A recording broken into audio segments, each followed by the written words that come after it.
Olá, saudações literárias. Eu sou Marcos Vinícius Gasques e vim aqui hoje para falar para vocês de uma das melhores leituras da minha vida, um livro que me emocionou muito, Grande Sertão Veredas, de João Guimarães Rosa. Esse livro foi lançado em 1956 e teve uma versão para TV em 1985.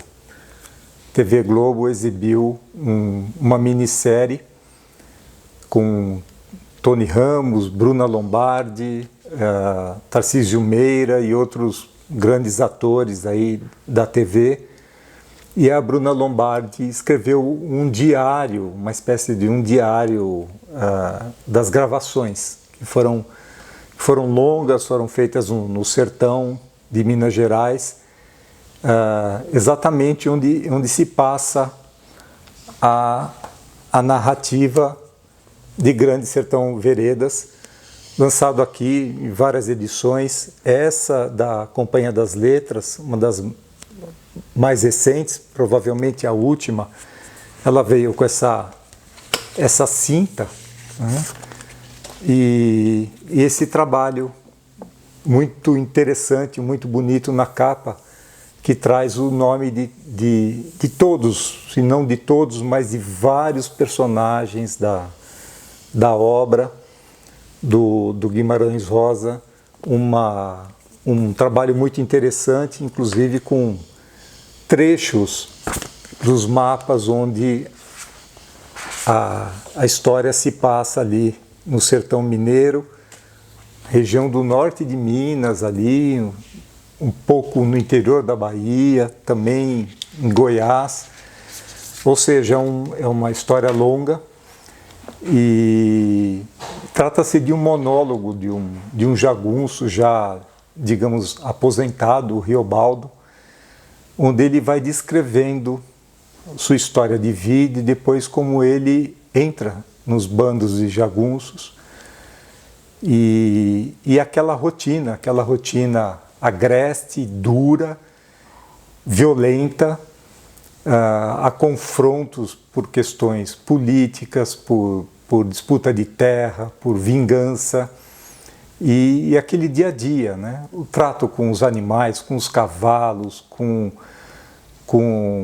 as prostitutas, com as cidades por onde eles passam, a alimentação, o chazinho que um jagunço faz para outro, que por uma indisposição, enfim, mostra o lado muito duro, muito raiz, né, desse sertão mineiro, e também o lado humano. Ele não enaltece a figura do jagunço, mas ele fala muito dos valores que movem aqueles homens, né, os princípios que eles seguem, os códigos de honra, enfim, uma leitura em que a gente conhece muito do Brasil, né? Conhece muita coisa que não se ensina nem na escola, né? Porque ele vai fundo naquilo que ele descreve,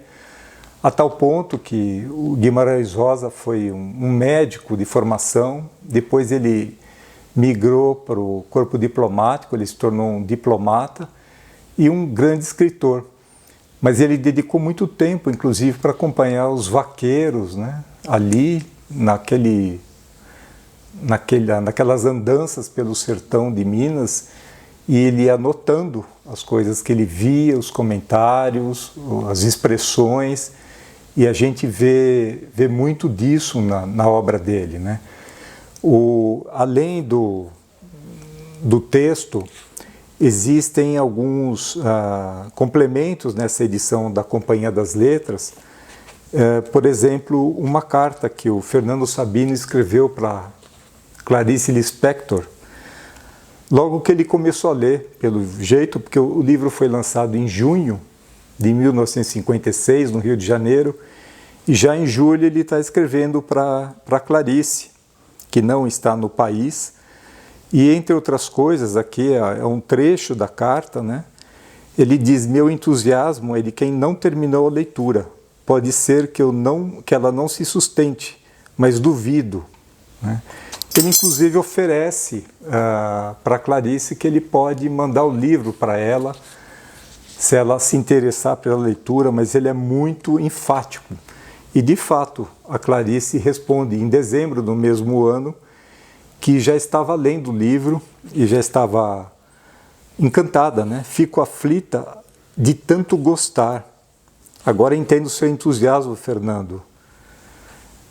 Enfim, essas duas pessoas, esses dois grandes escritores, eles não tinham acabado de ler o livro, eles tinham começado, tanto o Fernando Sabino quanto a Clarice Lispector, e eles não sabiam até onde a história ia, qual seria o desfecho.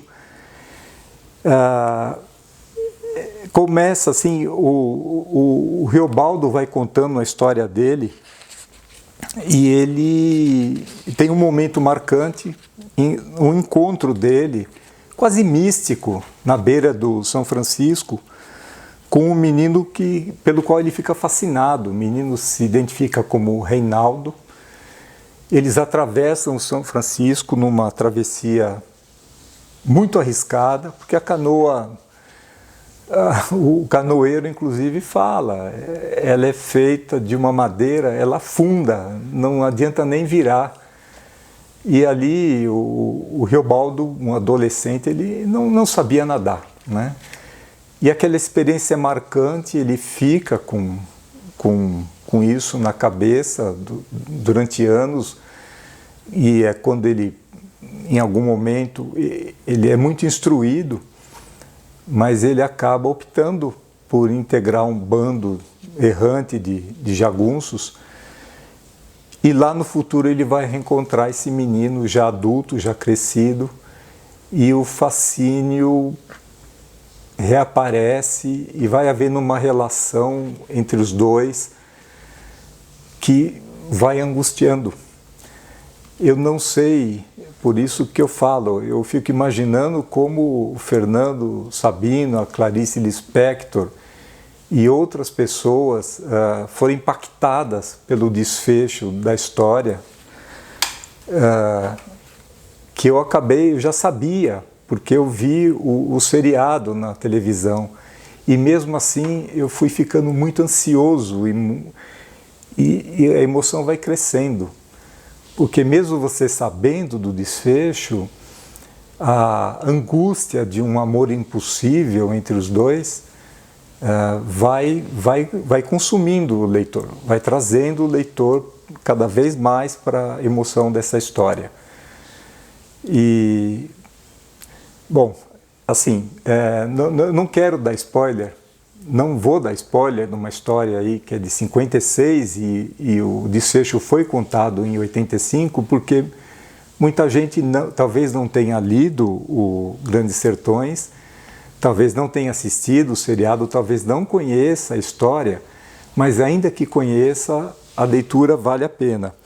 Só uma curiosidade sobre essa questão de spoiler: quando o livro foi lançado nas livrarias do Rio, em julho de 56, o Guimarães Rosa escreveu na orelha uma nota justamente para prevenir que a surpresa fosse estragada. Então ele diz assim: aos leitores e aos que escreverem sobre este livro, pede-se não revelar a sequência de seu enredo, a fim de não privarem os demais do prazer da descoberta. Então é isso. A leitura, além dessa expectativa que agora talvez esteja despertando em vocês, ela é muito rica. Não é uma leitura fácil, porque o Reobaldo faz um monólogo para um interlocutor que a gente acaba não conhecendo, né? Ele vai falando, ele vai descrevendo, ele vai contando as histórias, e tem contos dentro da grande narrativa, tem outros contos, como o da Maria Mutema, que é fascinante, mas são 420 páginas, né, nessa edição, com o Grande Sertão Veredas e mais cerca de 100 páginas com os artigos críticos, essa cronologia e esse resuminho das cartas, os dois escritores. E essas 420 páginas não tem capítulos, né? É um relato direto, tem alguns diálogos, não é como um Saramago, né? Tem pontuação, tudo mais, mas não é uma leitura fácil. É uma leitura que o próprio Fernando Sabino adverte a Clarice Lispector que demorou para começar. Foi assim para mim também, longe de me comparar como leitor ao Fernando Sabino, mas você precisa entrar no ritmo da leitura, na linguagem que ele usa muito regionalismo, ele inventa palavras, ele funde palavras, ele usa expressões, ele inverte frases, o Guimarães Rosa, o tempo todo. Mas ele faz isso com tanto talento, com tanto brilho, que em muitos momentos você, leitor, vai se sentir sentado ali no meio dos jagunços, jogando conversa fora, ouvindo aqueles relatos, aquelas histórias de valentia, de vingança, de braveza, de honra. E isso é fascinante. Então, não faz mal. É uma leitura um pouco mais vagarosa. Eu demorei algumas semanas para ler. Eu estava ansioso para chegar no grande momento, né, que eu já conhecia, mas de que maneira aquilo ia acontecer. Mas eu não me apressei. Eu fui lendo, eu fui saboreando, eu fui aprendendo sobre o Brasil, eu fui ficando fascinado com essa maneira do Guimarães Rosa escrever. Eu já tinha lido o Sagarana dele, que também são contos fantásticos, no mesmo ambiente, né, agreste de Minas, com aquelas pessoas, com aquele linguajar, com aquelas histórias, e vale muito a pena. Então, fica aqui minha recomendação. Grande Sertão Veredas é uma história extraordinária, uma leitura fascinante, e eu não sei, na verdade, eu não sei dizer, não sei afirmar se existe isso aqui ainda como streaming da TV Globo, mas foi uma produção muito bem feita, e aqui a Bruna Lombardi descreve as dificuldades eles dormiam em casa de tapera ali, eles entraram no clima por conta da direção, da produção, e ali de sacudir a bota de manhã porque podia ter um escorpião. Enfim, eles foram totalmente envolvidos naquele clima, como se deve fazer uma produção para o cinema, para a TV, e também vale muito a pena assistir. Mas, de forma alguma, eu não dispenso a leitura de Grande Sertão Veredas. É isso, boas leituras, até a próxima!